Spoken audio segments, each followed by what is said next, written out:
인도에는 카스트라고 하는 계급 제도가 있습니다. 한 4개의 계급이 있고요. 그 계급 안에도 못 드는 불가촉 천민이라고 하는 또 제일 하층민들이 살고 있습니다. 실제로는 인도 법에서 금지됐다고 하는데 시골로 가면 아직도 지금 철저히 지키고 있다고 합니다. 이 카스트 제도 안에 있는 사람들은 자기 계급끼리만 결혼할 수 있고 자기보다 하층민과 결혼하면 그 집안의 수치로 여겨가지고 집안 식구들이 명예살인이라는 이름으로 자기 가족들을 죽이는 그런 일이 허다합니다.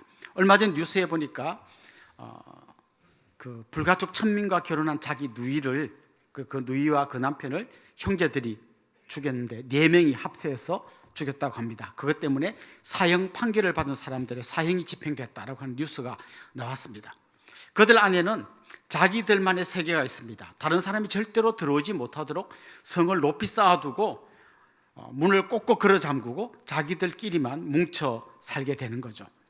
우리나라에는 이 정도는 아니지만 우리나라에도 알게 모르게 자기들끼리만의 어떤 모임들이 있습니다. 예를 들면 재벌들은 주로 재벌들끼리 결혼합니다. 얼마 전에 한 뉴스에 이런 뉴스가 나왔습니다. 강남에 40억대 아파트에 사는 사람들끼리 자기 자녀들을 맞선 보는 행사를 열었다, 이런 뉴스가 한번 나왔습니다. 40억대면 우리 동네의 아파트의 한 10배 정도 되는데요. 우리 동네 분들이 우리 딸도 거기 가서 맛은 좀 봅니다. 절대 안 넣어주겠죠. 그들만의 리그가 있는 것입니다. 근데 어떻게 보면 좀 불쌍하죠. 자기들이 쌓아둔 성 안에 자기들이 갇혀서 그게 좀 편협한 삶을 살고 있는 것이죠. 그런데 이 성경에 나오는 유대인들을 보면 그들의 삶이 꼭 이런 삶 같았어요. 자기들만의 성을 높이 쌓고 이방인들은 절대 들어오지 못하도록 자기들끼리 모여 있었습니다. 그들은 가나안 땅이 하나님이 선택한 거룩한 땅, 성지라고 생각했고 그 가나안 땅에 사는 유대인들만이 하나님께 선택받은 선민이라고 생각했습니다. 그래서 이방인들은 자기들의 세계에 들어오지 못하도록 철저하게 문을 걸어 잠그고 있었습니다. 자기들 안에서도, 같은 유대인 안에서도 세리, 창녀, 죄인, 나병 환자 이런 사람들은 또 자기들 안에서도 괄호 밖으로 이렇게 밀어내려고 생각했고, 한때는 자기들과 한 민족이었지만 이방인의 피가 섞인 북쪽에 사는 사마리아 사람들 아주 짐승처럼 여기고 싫어했습니다. 이게 자기들끼리 뭉쳐있고 다른 세상을 향해서는 문을 다 걸어 잠근 유대인들의 모습이었습니다. 이런 유대인들의 생각을 가장 함축적으로 보여주는 게 성전이었어요. 이 성전에는 유대인들만 들어갈 수 있었는데요, 자세히 들여다보면 이 성전 바깥 뜰이 몇 개 있었는데 그 뜰마다 들어갈 수 있는 사람들이 제한되어 있었습니다. 제일 안쪽 뜰은 제사장의 뜰이라고 해서 제사장들만 들어가는 데입니다. 동쪽으로 가면 그 옆에 유대인 남자들만 들어갈 수 있는 뜰이 있습니다. 여자는 이 뜰에는 못 들어갑니다. 그 옆에 유대인 여자들이 들어갈 수 있는 뜰이 있습니다. 여자들은 여기까지만 들어올 수 있죠. 그리고 거기서 계단을 하나, 둘, 셋, 넷 좀 내려가면 벽이 하나, 1.5m 벽이 세워져 있는데 그 벽 너머로 넘어가면 다시 계단이 14계단 내려져 있고 또 벽이 하나 서 있는데 그 바깥이 이방인의 뜰입니다. 이방인은 그까지 들어올 수 있어요. 그리고 그 벽에는, 그 벽 앞에는 비석이 세워져서 어마어마한 경고를 하고 있는데요, 1871년에 한 번, 1935년에 또 한 번, 2번 그 비석이 발견되었는데요, 그 비석에 이런 경고문이 적혀 있었다고 합니다. 어떤 외국인도 성전과 경내를 둘러싸고 있는 장벽 안으로 들어올 수 없다. 누구든지 들어오다가 잡혀서 죽임을 당하면 그것은 그 자신의 책임이다. 무시무시하죠. 이 성전 안에 이방인이 들어오면 죽는다, 이렇게 경고를 했다는 거죠. 자, 오늘 우리가 읽은 이 본문은 유대인들의 이런 생각을 좀 어느 정도 이해해야 왜 이런 일이 일어났는지를 알 수 있습니다. 바울 사도는 이들이 굉장히 싫어하는 행동을 했습니다. 이방인들에게 복음을 전했습니다. 유대인들이 그렇게 싫어한 이방인들에게 하나님의 백성이 되라고 복음을 전하는 이 바울의 모습이 그 당시 유대인들이 볼 때는 누레 가시처럼 보였어요. 특별히 바울이 에베소 같은 소아시아 지역에서 복음 전할 때 그 지역에 흩어져 살던 유대인들이 바울이 하는 행동을 보면서 저런 놈은 살려두면 안 된다 생각을 하고 있었죠. 그런데 거기서는 아직 로마 관리들이 통치하고 있는 그런 살벌한 상황이니까 바울에게 손을 못 대고 마음속으로만 저 나쁜 놈 하고 있었죠. 그러다가 그들이 이제 예루살렘에 제사를 지내고 또 절기를 지키기 위해서 올라와서 보니까 거기에 바울이 보이는 거죠. 더욱이 그들의 그 분노한 마음에 불을 붙인 게 뭔가 하면 바울이 예루살렘 시내를 막 걸어다니는 걸 봤는데 바울 옆에 드로피모라고 하는 이방인이 같이 걸어가는 걸 본 거예요. 그때 사람들 마음속에 있던 오래 쌓였던 분노에 불이 붙었습니다. 그러다가 바울을 성전에서 발견하고는 이렇게 생각했습니다. 보나마나 이 사람이 이방인을 데리고 성전에 들어왔겠구나. 이런 놈은 살려주면 안 된다. 그래서 집단 구타를 하는 장면이 오늘 본문에 나옵니다. 그러니까 바울은 이방인도 아니고 유대인이지만 이방인에게 복음을 전한 바울을 보고 이렇게 분노할 정도면 이방인들에 대해서는 어떤 생각을 갖고 있었겠습니까? 아마 막 그냥 이를 갈고 있었던 거죠. 사실 바울 입장에서는 굉장히 억울했을 겁니다. 그는 이방인을 데리고 성전에 들어간 일이 없습니다. 근데 왜 이렇게 사람들이 바울을 싫어했는가 하면 바울이 전한 복음 안에 이런 내용이 있는 거죠. 율법을 지켜서 구원받는 게 아니라 주님의 은혜로 구원받는다. 그 말 어떻게 들었냐면 그럼 율법이 필요 없다고? 이 사람 완전 모세의 배반자네? 이렇게 해서 낙인 찍어버린 겁니다. 요즘 확증 편향이란 말이 많이 들리죠. 이 사람이 아무리 변명하고 또 뭐 지난주 말씀에 들은 것처럼 정결 예식을 지키면서 내가 율법을 무시하지 않는 사람인 걸 아무리 보여줘도 안 보는 거예요. 안 듣는 거예요. 너는 율법을 폐기한 나쁜 놈, 너는 모세를 배반한 나쁜 놈, 이방인과 한톡속이 된 아주 나쁜 놈, 그리고 절대 들어오면 안 되는 이방인을 성전에 데리고 온 나쁜 놈, 이렇게 자기들끼리 결론 지어버렸습니다. 그리고 그를 폭행하고 성전 밖으로 끌어냈습니다. 오늘 본문 21장 30절에 보면 이런 말씀이 나와요. 온 성이 소동하여 백성이 달려와 모여 바울을 잡아 성전 밖으로 끌고 나가니, 그 다음 뭐라 그랬습니까? 문들이 곧 닫히더라. 우린 지금 이게 글로 읽었습니다만은 만약 이 장면을 영상으로 봤다면 그 육중한 성전의 문이 쾅 하고 닫히는 소리가 들렸을 겁니다. 이건 약간 더 중의적인 표현이에요. 실제로 바울을 끌어내고 성전문을 꽝 닫았습니다. 또 한 가지는 얼마나 그들이 성전문을 굳게 닫고 다른 사람이 못 들어오게 하는지를 상징적으로 보여주는 장면이죠. 마치 우리 그 사극에 보면 거지가 부잣집에 가서 막 문 두드리면 밥 좀 주세요 할 때 그 집 하인이 발로 뻥 걷어차고 문을 쾅 닫는 것처럼 바울이 그렇게 성전 밖으로 쫓겨나고 문들이 꽝 닫힌 이야기가 오늘 본문에 나옵니다. 그렇습니다. 이렇게 굳게 닫힌 문, 유대인들이 굳게 닫고 몇 겹으로 닫고 아무도 열지 못하도록, 이방인은 절대 들어오지 못하도록 만든 이 굳게 닫힌 문이 그 당시 유대인들의 생각이었어요. 그런데 이런 유대인들의 생각에 균열을 만든 분이 계십니다. 그분이 바로 예수님이세요. 예수님은 사람들이 다 밀어낸 사람들, 유대인들에 의해서 밀려난 사람들을 만나 주셨습니다. 아까 말씀드린 대로 유대인들은 이방인을 밀어낸 건 당연하고, 유대인 중에서도 세리, 창녀, 병든 사람, 이런 사람을 다 성 밖으로 몰아내거나 아니면 자기들의 몸에 들어오지 못하도록 문을 높이 쌓고 문을 잠갔습니다. 그런데 주님은 그들이 그렇게 싫어하는 그런 사람들을 만나 주신 거죠. 유대인들이 굳게 닫은 문을 예수님이 여신 거예요.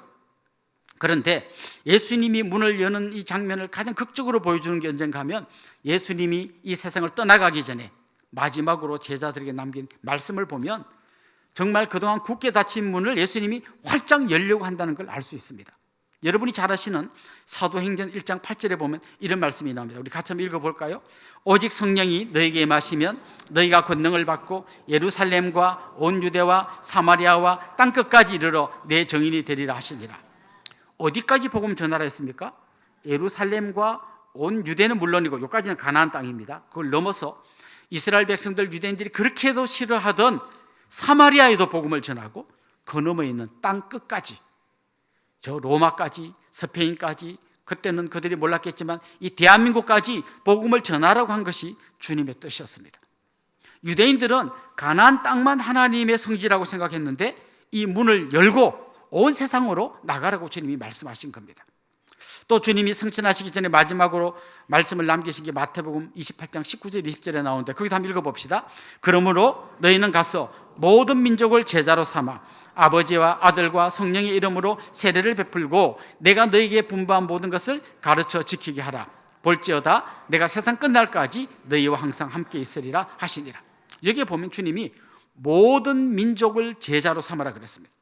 유대인뿐만 아니라 헬라인, 로마인, 모든 이방인까지도 제자로 만들라고 주님이 말씀하신 거예요.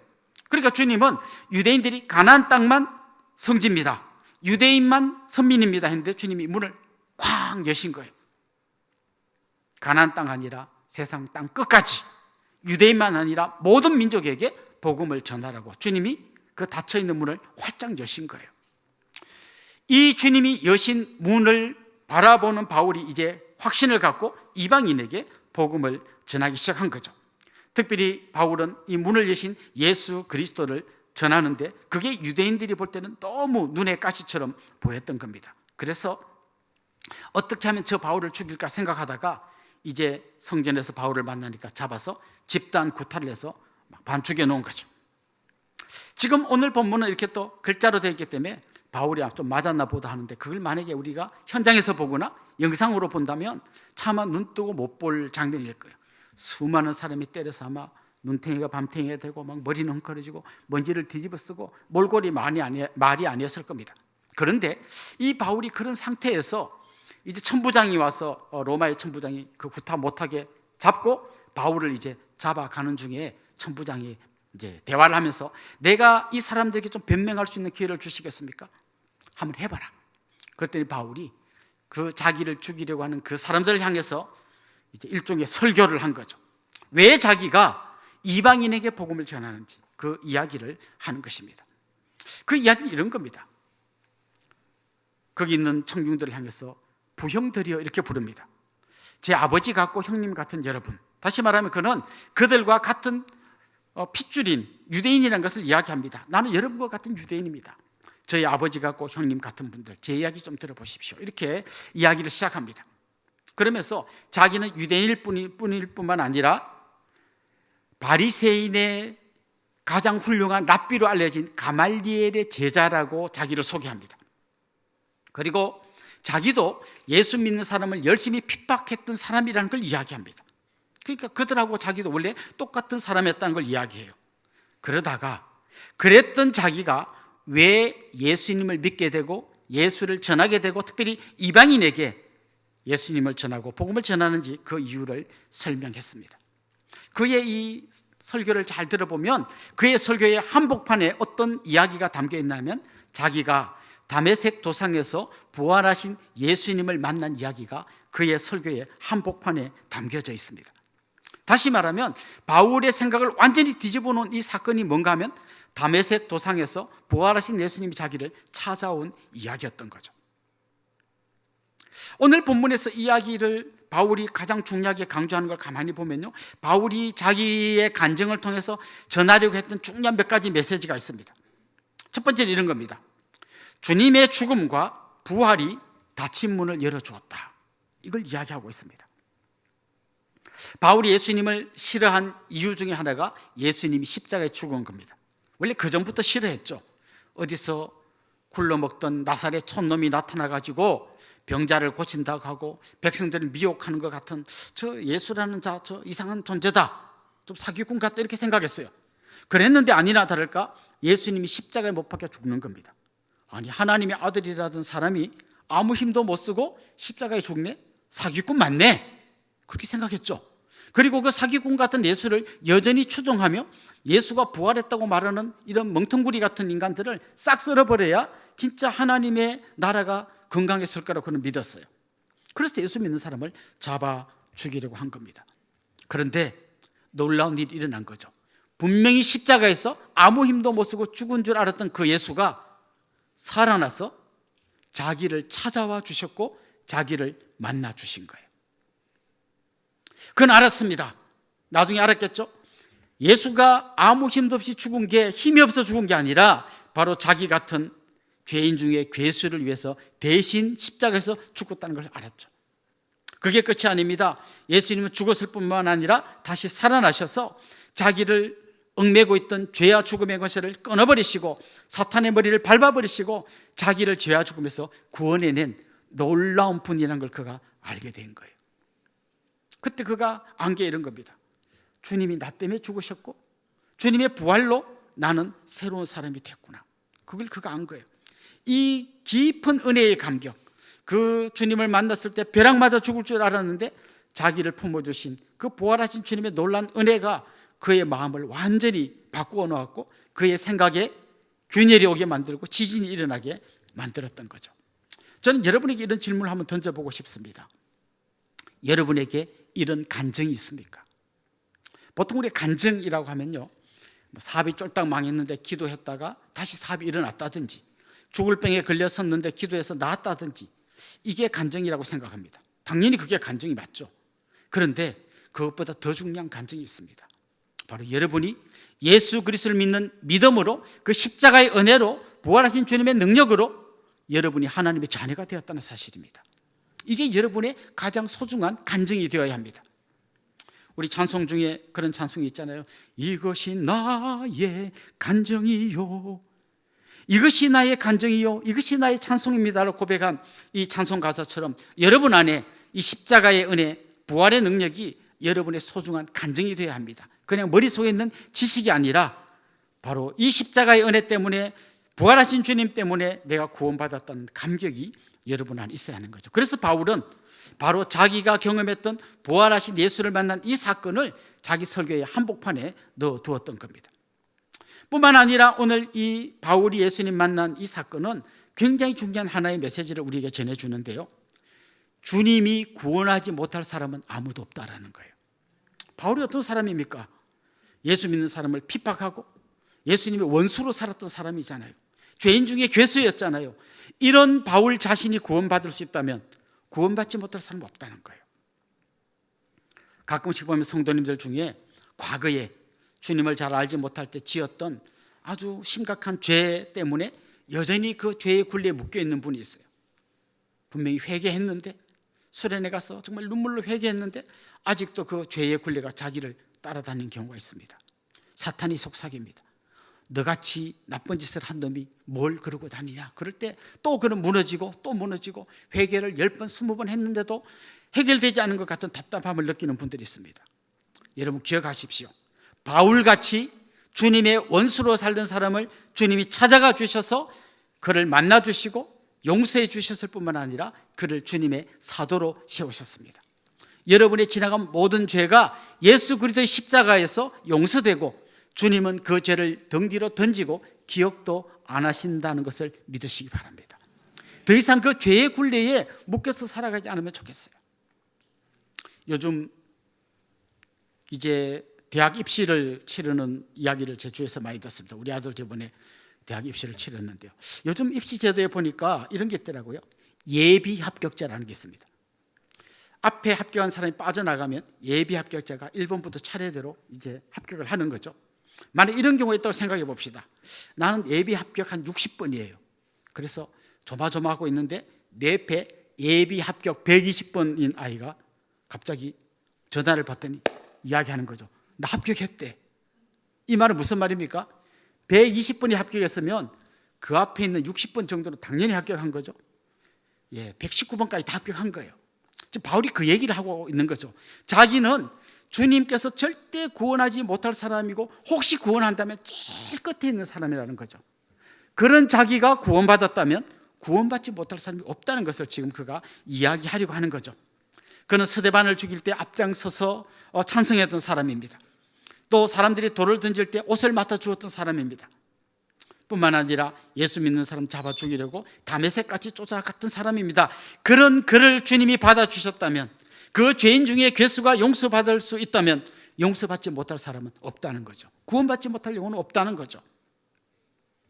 혹시 여러분 주위에 정말 바늘로 찔러도 피 한 방울 안 나올 것 같은 사람, 아무리 복음을 전해도 절대로 마음문을 안 열고 있는 사람 있습니까? 혹시 그분이 남편이십니까? 부모님이십니까? 자녀들입니까? 한 가지를 기억하십시오. 바울같이 그렇게 단단한 바위 같은 마음으로 주님을 거역하는 사람도 주님이 찾아오시니까 그 바위가 깨지고 예수님 앞으로 돌아왔던 것을 기억하십시오. 포기하지 마시고 기도하십시오. 가끔씩 이런 분이 있습니다. 저는 지금 시어머니가 반대해서 그냥 교회 주일만 조금씩 다니다가 시어머니 돌아가시면 그때부터 열심히 믿겠습니다 하는 분들이 있습니다. 돌아가시기를 기다리지 마시고 그분 마음에 주님의 복음이 들어가서 그분도 예수 믿고 구원받는 사람이 되도록 기도하십시오. 우리 힘으로 안 됩니다. 우리 말로 안 됩니다. 우리 능력으로 안 됩니다. 그래서 우리가 남편을 위해서, 부모님 위해서, 자녀들을 위해서, 안 믿는 친구, 이웃들을 위해서 눈물로 기도해야 되는 것입니다. 주님은 바울 같은 이 주님의 원수도 두 팔 벌리고 맞아주신 분입니다. 지금도 버팅기고 있는 그분, 주님은 두 팔 벌리고 끝까지 기다린다는 것을 기억하시면 좋겠습니다.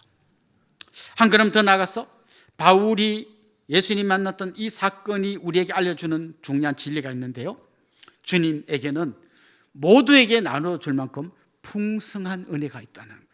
풍성한 은혜. 왜 사람들이 벽을 쌓고 자기들끼리만 모이려고 할까요? 자기들이 가지고 있는 게 한정되어 있기 때문이에요. 왜 재벌들끼리 자기들끼리 성을 쌓고 자기들끼리 모이려고 할까요? 만약 내가 재벌 아닌 평범한 사람하고 우리 아들을 결혼시키면 우리 재산이 줄어들 거라는 걸 걱정하는 거죠. 우리 어릴 때는 이렇게 다들 어려웠잖아요. 사남매가 있는데 어디서 사과 하나가 생겼어요. 그러면 어머님이 사남매에게 공평하게 나눠주기 위해서 딱 4등분 합니다. 그때 우리 눈이 반짝이는 거죠. 어느 게 제일 큰가? 그 4등분 된 것 중에 어느 게 제일 큰가? 이걸 보는 거예요. 그런데 만약에 동생 한 명이 오늘 뭐 수학여행 가가지고 이 자리에 없다. 이건 횡재한 거죠. 그런데 요즘은 그렇지 않습니다. 워낙 흔하니까 그 사과 그거 보고 큰 거 먹으려고 눈 반짝거리는 애가 잘 없습니다. 우리가요, 왜 자꾸 성을 쌓고 남을 못 들어오게 막나하면 우리가 받은 은혜가 너무 조금이기 때문에, 우리 안에 주님의 사랑이 조금밖에 경험되지 않았기 때문이에요. 이 은혜가 풍성해지면, 이 사랑이 풍성해지면 굳이 문을 닫을 필요가 없고 마음껏 나눠주고 싶으면 우리 안에 있는 거예요. 여러분, 오병이어의 기적을 보십시오. 어린아이가 오병이어 같은 도시락 하나를 주님께 드렸을 뿐인데요, 그걸 나누었더니 5,000명이 먹고도 12광줄이 거둘 만큼 풍성함이 있었습니다. 우리 주님의 은혜는 간당간당하지 않습니다. 모자라지 않습니다. 넘치는 은혜를 주님이 우리에게 베푸십니다. 넘치는 사랑을 우리에게 부어주십니다. 그 은혜가, 그 사랑이 우리에게 부음받을 때 우리도 기꺼이 우리와 다른 사람, 내가 괄호 밖으로 밀어냈던 사람을 품어낼 수 있는 그런 능력이 있는 그리스도인이 될 수 있습니다. 지금 우리 사회는 자기랑 생각이 같은 사람끼리 똘똘 뭉쳐 있습니다. 조금만 생각이 다르면 적이라고 생각합니다. 공격하기도 합니다. 심지어 테러를 하려고도 합니다. 우리 성도들은 우리와 생각이 다른 그런 사람들을 품어낼 수 있는 풍성한 은혜, 풍성한 사랑을 경험한 사람이어야 합니다. 생각은 다를 수 있지만 그들을 적으로 간주하면 안 됩니다. 그들까지도 주님의 마음으로 품어낼 수 있는 사람이 되어야 하는 것입니다. 가끔씩 보면 다락방에 새 가족을 이렇게 보내려고 할 때 거부하는 분들이 있어요. 우리 다락방 5명이 너무 마음이 잘 맞아요. 너무 좋아, 우리끼리. 그런데 새로운 사람이 오면 또 그분한테 맞추려면 너무 피곤하니까 우리 다락방에 보내지 말라는 분들이 있습니다. 왜 그런지 아세요? 내가 경험한 은혜가 너무 조금이기 때문에 그래요. 내가 경험한 주님의 사랑이 너무 조금이기 때문에 그래요. 그 풍성한 주님의 은혜를 경험하고 그 풍성한 주님의 사랑을 경험해서 또 다른 누구에겐가 흘려보낼 수 있는 그런 분들이 되기를 소망합니다. 오늘 성경 우리에게 분명한 진리를 알려줍니다. 주님이 품지 못할 사람은 아무도 없습니다. 바울은 자기가 그걸 경험했고 그걸 또 다른 누구에겐가 전하고 있는 사람입니다. 오늘 이곳에 예배드린 여러분 한 분 한 분에게 그런 주님의 풍성한 은혜가 넘쳐나기를 원하고, 그 은혜를 경험하고 그 사랑을 경험한 여러분들을 통해서 또 다른 누구에겐가 이 사랑이, 이 은혜가 흘러갈 수 있기를 주님의 이름으로 축원합니다.